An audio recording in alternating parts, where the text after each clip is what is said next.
말하자면 요즘에 이제 쓰레기를 그린다 뭐라고 생각하시는 거하고 비슷하겠죠. 근데 이제 나는 거기에서 무언가를 발견했는데 네. 그걸 아무도 인정해주지 않는 느낌이잖아요. 그래서 그럼 이걸 지키는 게 나를 지키는 걸일 수도 있겠다라고 생각을 해서 이제 더 고양이를 그리게 됐죠. 이게 작가님도 순응하는 스타일이 아니시네요. 저희 어머니가 네. 너는 뱃속에 간밖에 없을 거다라고 얘기를 하셨거든요.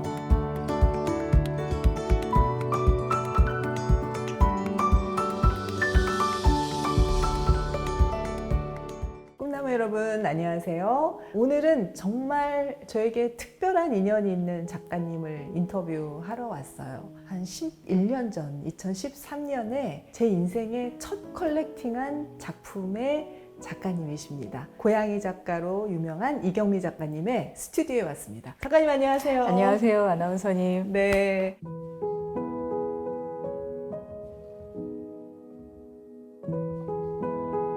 작가님을 처음 만났을 때가 기억이 나네요. 네. 그게 2012년 겨울인가? 네, 2012년 11월 11월 정도? 네. 그때 작가님 전시를 갔다가 코리아 네. 투마로우라는 이제 네. 전시였는데 네. 그때 가서 작가님 작품에 제가 너무 매료돼가지고 그때 신인 작가 대학원을 졸업하고 2006년에 졸업을 했으니까 4년 차 정도 됐을 때. 와 진짜 어리실 때였구나 그때가. 네. 그 작품이 정말 초기작이었네요. 그렇죠. 작가로 활동을 하고 나서 이제 그 스트레스 시리즈를 선보인 지가 한 3년 정도 됐을 때였어요. 그랬군요. 네.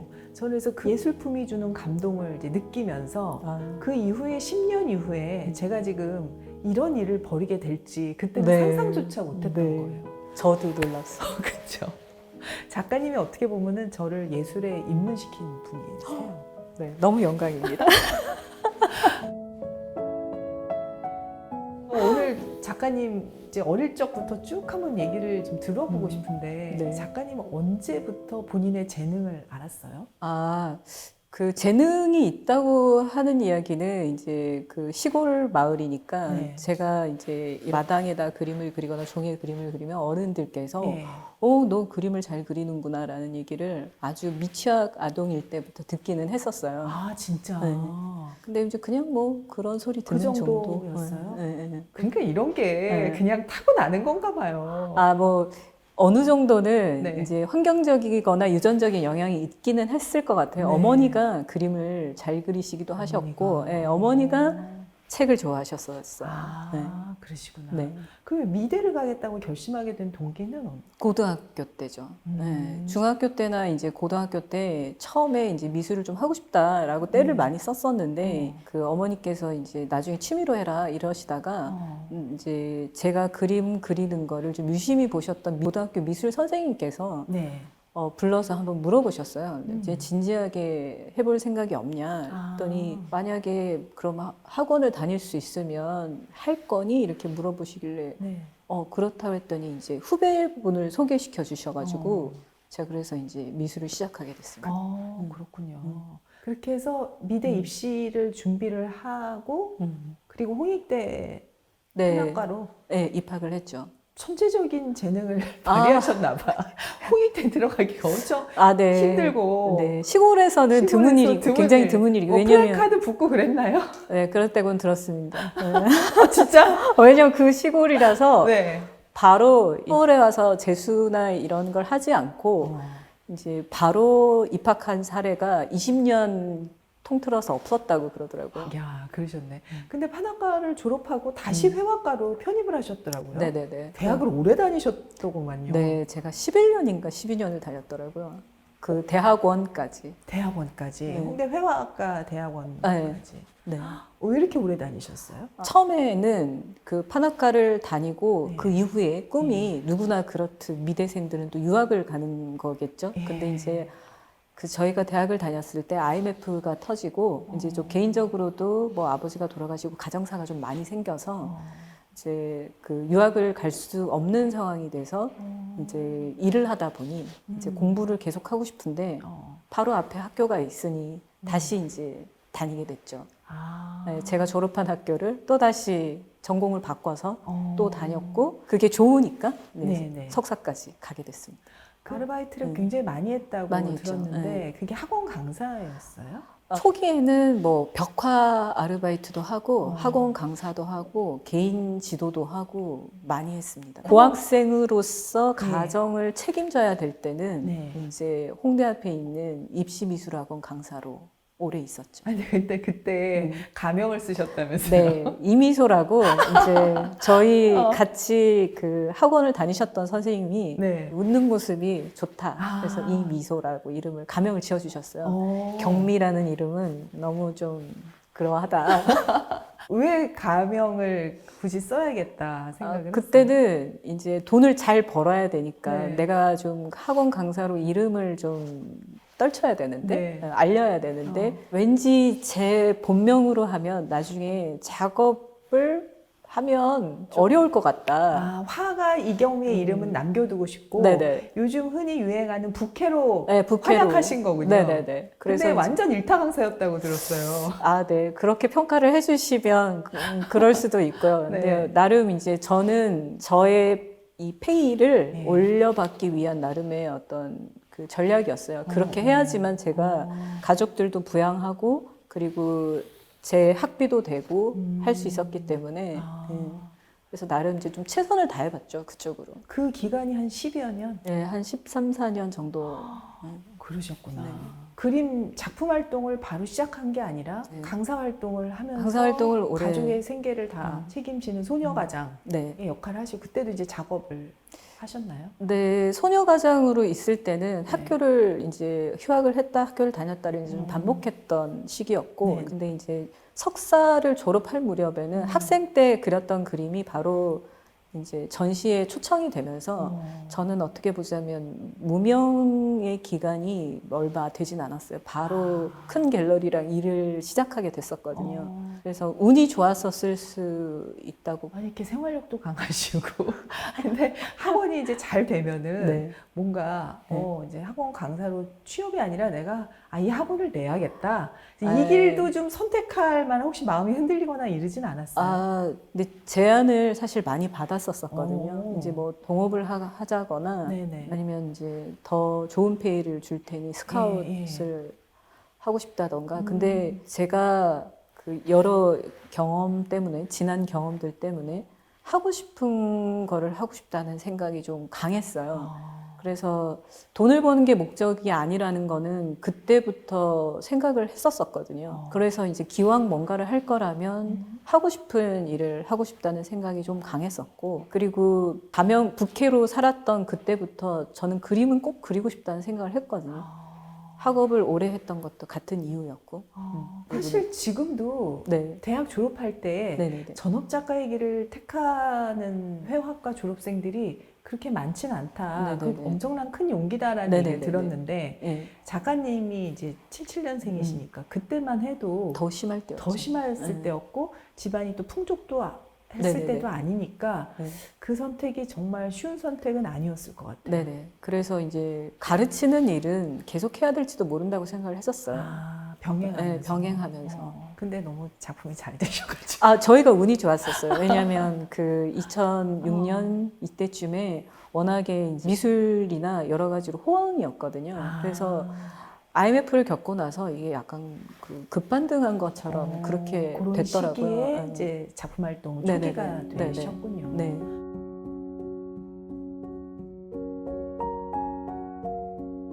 그러면 이제 대학 시절에 작가님이 처음에 어떤 작품들을 그렸을까 궁금했는데 제가 이제 작가님 낸 이 책을 봤단 네, 말이에요. 네. 부족. 작가 노트 비슷한 네. 어떤 에세이가 네네. 담긴 나는 고양이처럼 혼자였다. 근데 그 대학 시절 때부터 고양이를 그리셨더라고요. 네네네. 그때 얘기를 좀 해주세요. 네, 그러니까 저희는 이제 그 학생으로서 교육을 받는 과정 중에 네. 여러 가지 이제 수업을 듣게 되잖아요. 네. 근데 이제 과제가 주어졌는데 당시에 제가 키우던 고양이가 이제 병이 나서 병원을 가야 하는데 이제 제가 가장이었기 때문에 네. 이제 저희 어머니께서 그때 당시에 팔이 부러지셔서 이제 본인도 병원을 다니고 있는 상황이었고 그 미안함이 있잖아요. 네. 오빠들은 IMF니까 이제 여러 가지로 취업도 잘 안 되고 그런 상황이었거든요. 그럼 그때 돈 버는 사람은 작가님만? 제가 유일했던 거죠. 아버지는 돌아가셨고. 아이고 네. 세상에.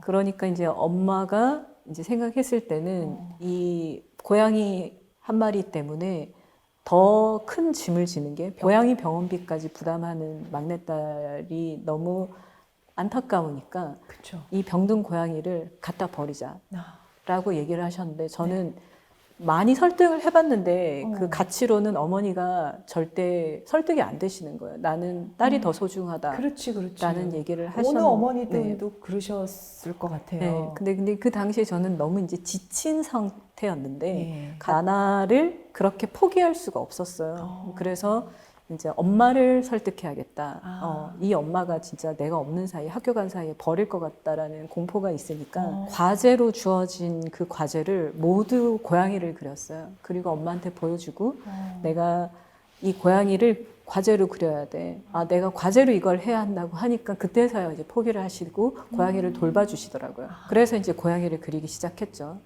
그래서 저한테는 이제 첫 고양이였고 네. 그 힘든 시절에 저를 거의 유일하게 위로해준 존재라서 이제 사실 어머니나 가족들한테 내가 힘들다는 거는 얘기를 못 하겠더라고요. 하지만 이제 이 고양이는 말이 없지만 이제 따뜻하고 부드러운 이 털뭉치가 저한테 이렇게 안기면 내가 그래도 살아있고 이 조그만한 아이, 살아있는 아이를 위해서 내가 뭔가를 해주고 싶다라는 생각이 들어서 그러니까 그 시기를 좀 버티게 하는 되게 큰 힘이 됐던 건 맞거든요.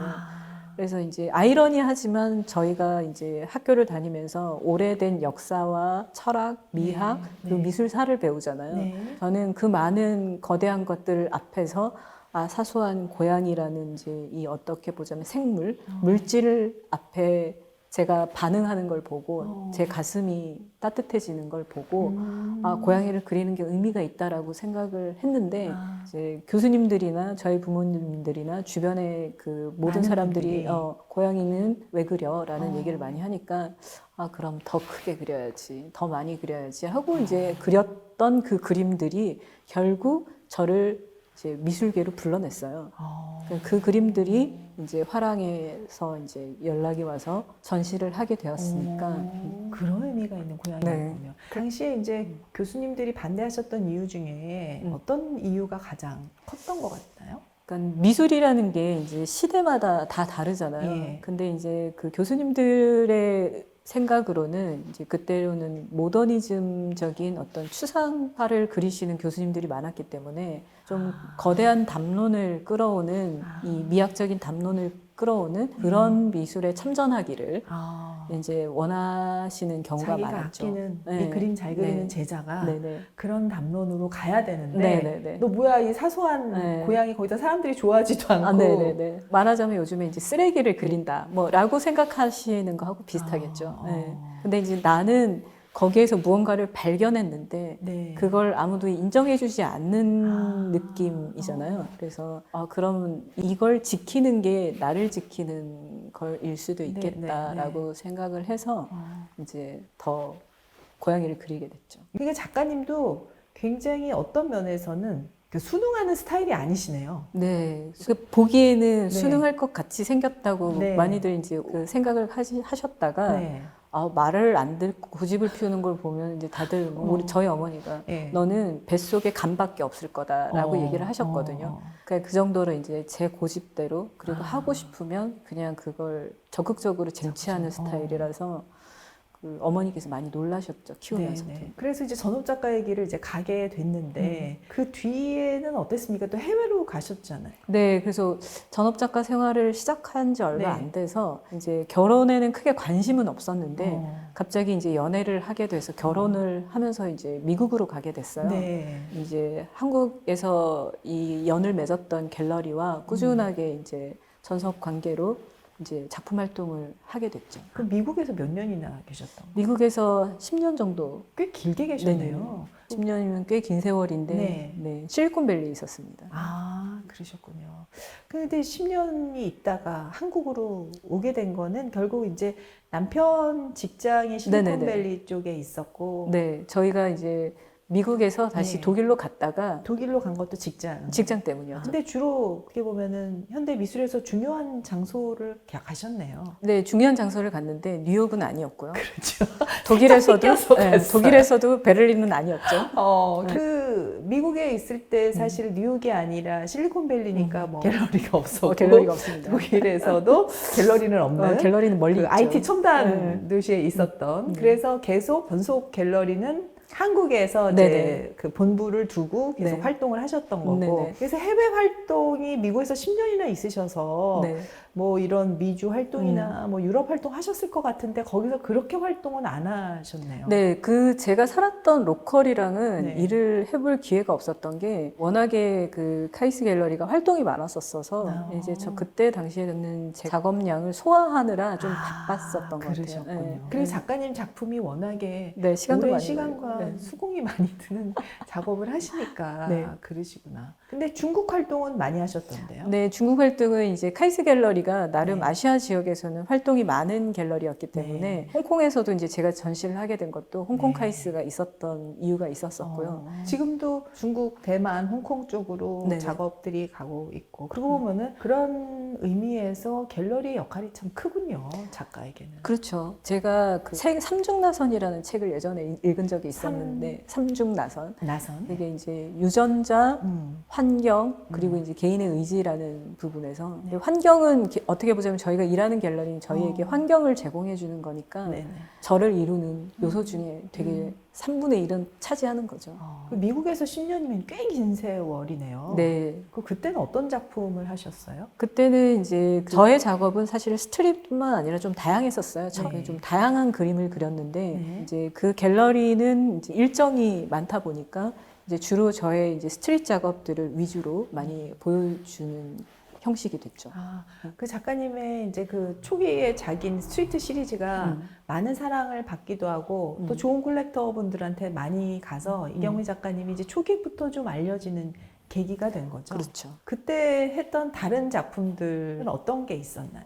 이제 한 130개 정도의 병에 고양이를 비롯한 다양한 동물들을 이렇게 수집한 듯이 그려낸 이제 유돈 오음이라는 이 병 시리즈의 작업이 있었어요. 네. 선반에다가 네네, 전 봤던 기억이 나요. 네네 거기 그 일부를 전시에 봤죠. 있었습니다. 그건 왜 하셨어요? 제가 그림을 그리면서 가장 많이 했던 학생 때 했던 게 관찰일기를 쓰는 거였는데 그러니까 이게 꽃을 이렇게 보고 꽃을 해부해 보거나 식물들의 어떤 성장을 이렇게 관찰하거나 네. 뭐 이런 것들을 많이 했었는데 저는 기본적으로 뭘 안다는 게 시각적으로 그걸 이렇게 그려보면서 재구성해보는 게 이제 제가 생각하기에는 그림의 가장 기초적인 활동이었는데 그래서 저의 경험을 쭉 훑어보면 그림은 수집이다. 그래서 자연에서 이 고양이를 비롯하여 살아있는 모든 것들을 대변하는 그 동물들을 다 이제 수집해서 그려 넣은 거죠. 바깥에다 그렸지만 안에다 이렇게 담아 놓은 것처럼. 근데 이제 제목은 유돈 오음이죠. 그건 내가 이걸 수집하지만 실제로 이 병에다가 이 동물의 생명을 담아 넣을 수 없다는 건 알기 때문에 이건 의미 없는 일일 수도 있지만 그렇지만 마치 나는 정말 여기에 뭔가가 수집된 듯이 에너지를 담는데 이렇게 나열해서 그 수집된 것들을 보여주는 게 결국 우리가 그 인생을 사는 거하고 좀 비슷하더라. 나는 뭔가를 계속 가지려고 노력을 하는데 수집하려고 노력을 하는데 결국은 인간은 사실 뭐 빈손으로 가게 되는 거잖아요. 공술의 공수거라는 말도 있듯이. 그래서 그 행위를 하지만 그 행위를 하면서 나는 즐거움을 느끼고 그 행위 자체의 네네. 즐거움을 느끼지만 네. 결과적으로는 이게 네. 아무것도 아니야. 내가 소유한 게 아니야라는 네. 걸 얘기하는 네. 그렇게 심오한 뜻이 있는 작품이었군요.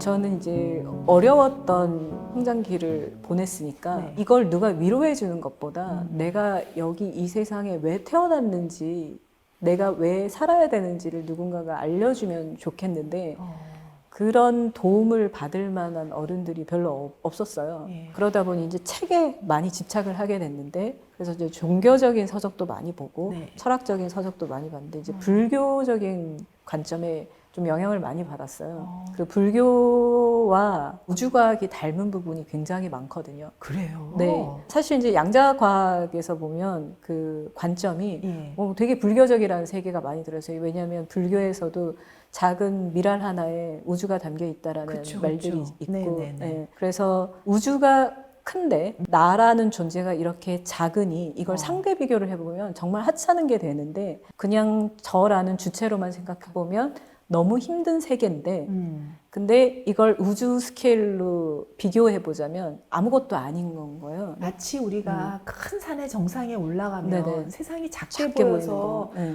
뭐 일상의 고통쯤은 아무것도 아닌 게 되는 그런 느낌인가요? 네네네. 근데 그걸 네. 우주로 확장하셨으니까 뭐 엄청 가뿐하게 이겨낼 수. 그런 깨달음이 예. 저한테 너무 큰 위로를 줬으니 제가 거기에 더 이제 집중하게 된 것 같아요. 작가님의 얘기 중에 이제 고양이가 인간에 비해서 이제 하등 동물이니까 네. 하찮게 네네. 여겨지는 부분들에 대한 역설적인 이야기를 하시잖아요. 하지만 그쵸. 그게 네. 소중하다. 네. 그 반대로 인간의 삶도 하찮다 우주에서 보면 네. 그렇게 이야기가 흘러가는 거네요. 네, 그렇죠. 하지만 하나하나가 소중한 네네네. 것. 네. 얼마 전에 읽었던 인터뷰 중에서 누가 이런 얘기를 했더라고요. 네. 작가란, 아티스트란, 그러니까 자기 자신에 대한 과잉 해석을 하는 나르시즘과 엄청나게 이제 자기를 작거나 비하하는 이 시니컬한 외부적인 관점 사이에 왔다 갔다 하는 이 추 같은 존재라는 이야기를 하더라고요. 근데 작가님이 이제 그렇게 말할 수 있는 게 자존감이 굉장히 강하시다. 뭐 요즘 사람들 멘탈이 강하다 하는데 네. 자존감이 강하기 때문에 또 그렇게 말할 수 있는 거다. 네, 그럴 수도 있을 것 같고 예. 아마도 부정을 계속 극복해야 하는 상황이어서 부정? 그러니까 남들이 부정하는 것들을 그쵸. 본인은 이제 원했기 때문에 네네. 그거를 이겨나가는 과정에서 생긴 어떤 힘 같은. 네, 그런 거겠죠.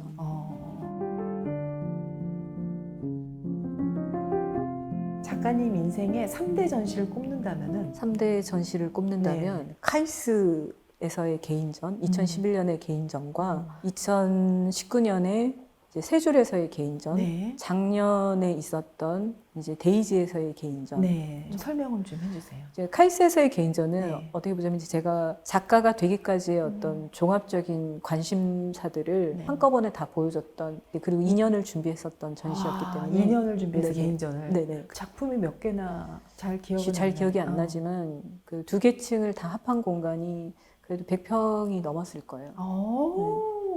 엄청난 작업량이 필요했겠네요. 네네네. 이제 카이스에서의 개인전은 제가 생각했던 그림을 그리는 이유, 제가 왜 그리고자 하는지를 이제 보여줬던 건데 타이틀도 You Don't Own Me였거든요. You don't Own Me. own me. 소유할 수 없어. 넌 날 네. 소유할 수 없어. 너는 날 소유할 수 없어. 어. 이건 사실 노래 제목이기도 하고요. 그 옛날 노래 네, 아닌가요? 옛날 노래예요. 굉장히 옛날 노래예요. 잠깐 들어. 그냥 이제 그 노래는 그냥 약간 페미니즘적인 노래로 해석할 수 있는 노래였지만, 근데 이제 제가 그걸 듣기에는 이제 불교적으로 들렸던 거죠. 무소유라는 게 사실 이제 내가 자발적으로 소유하지 않는 거지만 사실 이제 원래 소유할 수 없는 거잖아요. 그렇지. 네, 소유하려고 당위잖아요. 해도 소유할 수 없어. 네네네. 네. 그래서 이제 저는 이제 그림을 계속 그리면서 나는 그림에 계속 매혹되기는 하는데 예. 결국 이렇게 매혹되었던 거를 소유하려고 노력했던 결과물이 그림이긴 하지만 궁극에는 소유할 수 없다는 거를 저의 그 주제처럼 만들었던 전시였기 때문에 160개의 잼통을 전시했던 그 전시도 거기에 있었었고 단테의 임페르노를 땄던 25개의 풍선 그림도 그때 선보였던 거고 임페르노. 거기에 나온 내용 네네. 중에도 그 유도노미와 비슷한 내용이 있어요. 나는 무가치한 사람이지만 그럼에도 나는 무언가를 열망한다라는 내용을 담은 이제 그 문구를 제가 풍선에다가 넣었거든요. 그리고 스트릿도 있었고 천을 이렇게 감싼 듯한 그림의 구성을 해서 내폭의 화면에다가 남은 것도 발표를 했었고 하기야 소피아 성당에 내부와 외부를 담은 두 신과 우주인이라는 그림을 그렸었거든요. 역사적인 작품들이 그때 어떻게 보면 네네네. 한 번에 전시가 되는 네네네. 엄청난 사건이었네요. 저희 함께 사는 동거인께서도 그 전시를 가장 좋아해요. 네. 지금까지도. 지금까지도. 첫 전시를 꼽자면 그거였다라고 얘기를 하더라고요. 늘 그런 전시를 다시 하고 싶다라는 생각이 있으시군요. 그렇죠. 네. 그 전시를 준비하면서 이제 저희 남편이 약간 이 작가의 삶을 좀 집중적으로 보게 된 계기가 있었는데 가장 많이 했던 게 이렇게 미친 뭐 그때 완전히 미쳐서. 네네네. 찜통을 이렇게 160개를 매일 서너 달 동안 그리고 있다고 생각을 그걸 지켜보는 사람은 더 힘들었을 것 같기는 해요. 와, 그리는 저는 재밌었지만 재밌으셨어요? 네, 전 재밌었습니다. 그 눈알 하나하나를 이렇게 그려가는 과정이 그림에다 뭔가 생기를 불어넣어 주는 것 같고, 그러니까 이제 가상의 이제 신이 되는 것 같은 느낌도 있는 네네네네. 거잖아요. 네. 대단합니다. 그리고 이제 지금 첫 번째 전시를 얘기하셨고, 그 다음에 말씀하신 이제 전시. 세 줄에서의 이제 그 당시에 이제 제가 독일에서 귀국한 직후에 하게 된 전시였는데 네. 이제 독일에서 돌아왔을 때 당시에 이제 독일에 가서 느꼈던 이 서구 문화의 어떤 정수라고 할 수 있는 유럽의 미술관들을 많이 다녔었고요. 그렇죠. 그리고 이제 나름 거기에서 영향을 받았던 뉴버티칼 페인팅 시리즈를 거기서 처음 선보였거든요. 그 그림은 이제 독일에서 다름슈타트에 있는 페센 주리 박물관이 있어요. 거기에 이제 미술관도 같이 있는데 뒤러의 회고전을 제가 우연히 보게 된 거예요. 근데 이제 뒤러의 그 목판 아포칼립스 시리즈 15점을 한꺼번에 본 건 처음이었거든요. 근데 너무 이제 감동을 많이 받았고 이제 강렬한 인상을 저한테 남겼어요. 네네. 뒤러의 아포칼립스를 크게 그림으로 필사를 하고 거기에 이제 저만의 제가 경험한 레이어드를 축적해서 이제 뉴버티칼 페인팅 시리즈를 이제 한국에 와서 완성해서 이제 세 줄에서 전시를 하게 되었죠. 왜 좋았습니까? 그 전시는? 시기가 이제 제가 전업 작가 생활을 한 지 10년이 훌쩍 넘은 시기더라고요. 네. 그래서 말씀드렸던 것처럼 수행적인 느낌이다라는 거를 많이 느끼면서 이제 제가 작업을 전업 작가로 살았는데 네. 수행적인 활동을 하다가 만난 뒤러의 그 작품이 작가적인 야심이 굉장히 많이 들어간 작업이라고 느꼈거든요. 뒤러의 야심. 근데 거기에 이제 뭐 단지 욕심뿐만 아니라 정말 많은 에너지를 쏟아부었다라는 느낌을 느꼈어요. 뒤러의 작품들은 이제 회화 작품도 있고 그리고 이제 토기로는 동판화 작업이 많이 있는데 네. 그 뒤러의 아포칼립스는 비교적 뒤러의 굉장히 초기 작업이에요. 젊었을 때 20대 때 시작했던 네, 작업이었는데 네, 네. 이 작업들을 15개의 연작으로 했다는 것도 놀라웠고 네. 그리고 15개를 모두 다른 구성을 통해서 그 당시에 가장 큰 화두였던 이 요한계시록의 이제 종말에 해당하는 부분을 그림으로 야심차게 그려냈다는 게 이제 저한테는 작가가 이제 나의 역량을 보여주기 위한 작업이라는 게 이런 거구나라는 거를 느껴서 그걸 이제 일단은 소유하고 싶었어요. 그래서 그걸 필사를 하고 필사를 하면서 이걸 기왕이면 나의 스타일로 소화를 하면 좋겠다라고 생각이 들어서 저의 레이어를 입히게 된 거죠. 그래서 이제 그 뉴버티칼 시리즈는 말하자면 제가 지금까지 그림을 그려서 느꼈던 저만의 예술에 대한 생각을 새롭게 좀 해보는 또 그 정술할 수 있는 북유럽 르네상스의 이제 뒤러라는 작가의 작품을 보고 아시아에서 온 여성 젊은 작가인 나는 어떤 좌표를 찍어야 하나라는 나름의 이제 고민의 결과기는 했죠. 여전히 그걸 과정이라고는 생각을 하고 있습니다. 그래서 세 줄 갤러리에서 그 전시를 했을 때 좋았던 포인트는 본인이 만들었던 그 뒤러의 작품을 전시한다. 뒤러를 재해석해서 네네. 이제 저만의 방식으로 이제 소화를 한 부분도 마음에 들었고 사실 어떻게 보자면 뒤러한테 묻어가려는 거 아니야? 라는 느낌이 들 수도 있잖아요. 네. 근데 저는 뒤러에 묻어가고 싶거나 뒤러를 이기거나 이렇게 하고 싶지 않았고 약간 균형을 맞추고 싶었어요. 근데 그런 균형의 지점을 맞추는 거에 어느 정도 좀 저 나름 성공을 한 것 같은 느낌도 있었고 네. 그리고 또 어쨌든 그 전시를 통해서 이제 제가 석주미술상이라는 상을 또 받게 됐기 때문에 나름 저의 새로운 시도였는데 그걸 인정을 즉각적으로 받은 것 같은 그 기쁨도 있었죠. 그리고 스트리트 시리즈하고 뒤러 시리즈를 만약에 따로 놓고 봐서 이경미라는 작가를 떠올리는 건 정말 거의 불가능해요. 그렇죠. 근데 그렇게 점프를 한 게 작가님한테는 점프가 아닌 거잖아요. 네, 그러니까 말씀드렸던 것처럼 저는 수집을 좋아하고 그리고 내가 수집한 정보들을 제가 이제 제 뇌에서 매핑을 하듯이 화면에서 매핑하는 게 저의 기본적인 생각이거든요. 그러니까 스트릿도 보면 아까 말씀드렸던 그런 구상적인 요소들을 수집해서 그려 넣었지만 기본적으로는 매핑이죠. 뒤러도 똑같이 이제 제가 본 뒤러의 작품과 저의 세계를 매핑한 거여서 기본적인 어떤 구성 원리가 이제 저한테는 똑같은 거죠.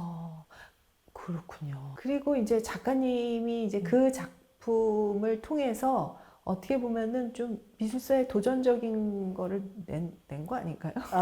미술사를 막 이렇게 제가 예. 막 진지하게 막 고민을 했던 것 같지는 않은데 제 나름의 조형론이랄까 조형론. 이제 그 부분에 대한 이제 종합적인 그 방식을 이렇게 풀어가고 싶다라는 생각을 하게 된 거긴 하죠. 작가로서 네. 미술사에 맞서서 내놓은 어떤 작품? 네, 그렇게 봐주시면 감사하고요. 네네. 세 번째 전시가 최근의 전시네요. 네, 작년에 있었던 이제 데이지 갤러리에서의 네. A Night of Stargazing이라는 한국어로 얘기하자면 네. 별에는 밤이라는 전시였는데 윤동주님 시하고 관계가 있는 건가요? 간접적으로 관계가 있죠. 오. 왜냐하면 이제 시에서 느껴지는 그런 어떤 영감도 있긴 있었지만 예. 주된 소재는 고대부터 있었던 천문학자 둘에 대한 이야기가 주를 이루는 내용이었거든요.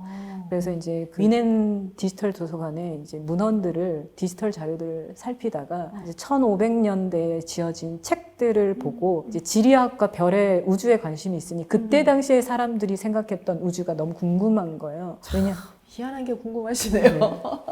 왜냐면 그 우주에 관한 정보는 지금도 계속 업데이트가 되고 있거든요. 제가 태양계라는 그림을 그렸을 때는 제가 중학교 때 배웠던 태양계 그대로예요. 그 9개의 행성. 지화, 목금토. 네, 9개의 네. 행성을 담았는데 지금은 명왕성이 그 태양계에서 퇴출되었거든요. 아. 외소 행성으로. 근데 그 정보가 업데이트된 현재랑 미래도 있을 테지만 저는 과거도 너무 궁금한 거예요. 그 시대에는 이런 기술과 정보가 축적되지 않았을 때는 사람들이 어떤 생각을 했을까? 예. 그리고 과거에서 소급해온 정보들과 오늘의 나와 미래를 같이 엮어서 나름 또 매핑을 해보고 싶은 욕구가 있어서 그래서 이제 퀘트루스 아피아누스라는 사람이 쓴 저작물을 기본으로 해서 작업을 또 하게 되었죠. 그 전시에서는 별을 한다고 하니까 굉장히 그 서정적으로 느껴지는데 별을 관측하는 밤이었네요. 사실 밤하늘의 별을 문혜연이 보면 그냥 별만 보이잖아요. 그쵸. 네, 근데 그 시대에 그 관측기구를 만들어서 잘 보이지도 않는 세계들을 무언가를 계속 알려고 노력하는 그 몸짓이 제한되어져 있고 알기 어려운 것들을 계속 추구해 나가는 거. 근데 저는 이제 뭐 예술도 늘 새로움을 추구하는 게 컨템포러리 아트이기는 하지만 그 몸짓과 그게 크게 다르지는 않다고 생각을 하거든요. 그 아피아누스가 당시에 이제 자기가 관측한 기구들을 통해서 관측했던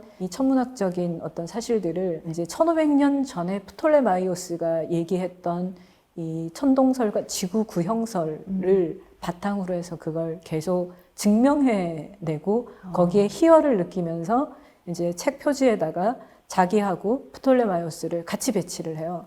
1500년의 시간차가 있는 그 두 인물을. 그만큼 이제 그 열정을 시간차를 가지고 이어내는 거고 저도 그걸 이렇게 이어보는 그런 의지들을 이어보는 거 그게 이제 저의 그 데이지에서 제주도에서 전시의 어떤 그 영감이었죠.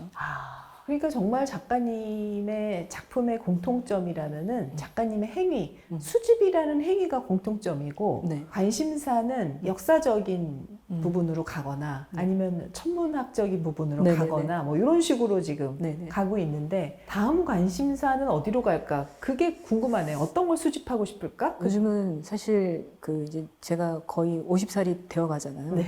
어떤 생각이 드냐면 언제쯤은 이제 좀 가지치기를 해야 할 텐데 라는 생각이 드는데 지금까지 했던 작업들이 이제 저도 꽤 있고 시리즈가 좀 다양하잖아요. 네네. 매체가 다양하니까 요즘은 이제 영상 작업도 남편과 같이 하고 있고 예. 그래서 이런 것들을 이제 다시 한번 좀 추려내고 정리하는 작업들을 좀 해야 하지 않을까. 그리고 이제 뉴버티칼에서는 제가 좀 더 표현하고 싶었던 이제 소재들을 좀 더 엮어서 더 발전된 형태를 좀 보여주고 싶다.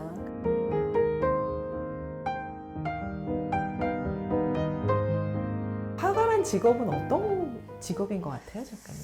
그냥 저의 생각은 네. 평생 캔버스랑 같이 씨름하는 사람.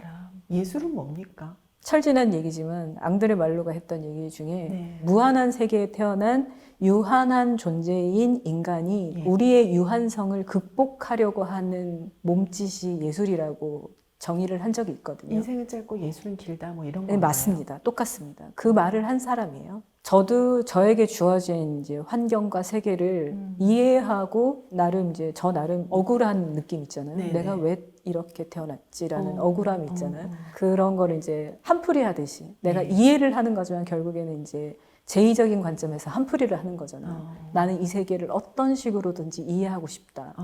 어떤 식으로든지 껴안고 싶다라는 게 제가 이제 그림에다가 생각들을 추상하는 거니까 저만의 언어기는 하지만 네. 역시나 캔버스랑 평생을 씨름하는 사람. 작가님 이제 화가로서 어떤 큰 욕망이라고 해나 목표라고 하나 어떤 데 있습니까? 추상적으로는 그냥 더 발전하는 거. 추상적으로. 그냥 추상적으로 이제 얘기를 하자면 좀 더 발전하고 좀 더 형식을 완성도 있게 만들고 싶은 거. 더 지금까지 보여줬던 것보다 더 좋은 형식으로, 더 나은 형식으로 발전하는 거. 작가님의 목표는 자기 안에 있네요. 조금 더 내가 만족하는 어떤 완성된 형식을 보고자 하는데 네. 자기 완성이 있군요. 네네. 오늘 인터뷰를 통해서 작가님의 작품 세계라든가 작가님의 생각에 다가가는데 많이 도움이 된 것 같고, 저는 작가님의 작품을 콜렉팅 한 지가 이제 11년이 됐는데 네. 오늘에서야 비로소 좀 뭔가 좀 알게 된 느낌이에요. 네. 근데 저는 그 말씀을 드렸지만 네. 그림은 또 그려진 주체하고는 상관없이 네. 발견해내는 거 있잖아요. 네, 약간 그래서 그림을 보는 사람마다 수만 가지 해석이 나올 수 있는 것도 저는 네. 예술의 굉장히 중요한 가치라고 생각을 해요. 네, 네. 저마다의 우주들이 만나는 거니까. 네. 그래서 이 이야기들을 알아도 좋지만 몰라도 전혀 상관없는 그런 그림들을 그리고 싶습니다. 네, 알겠습니다.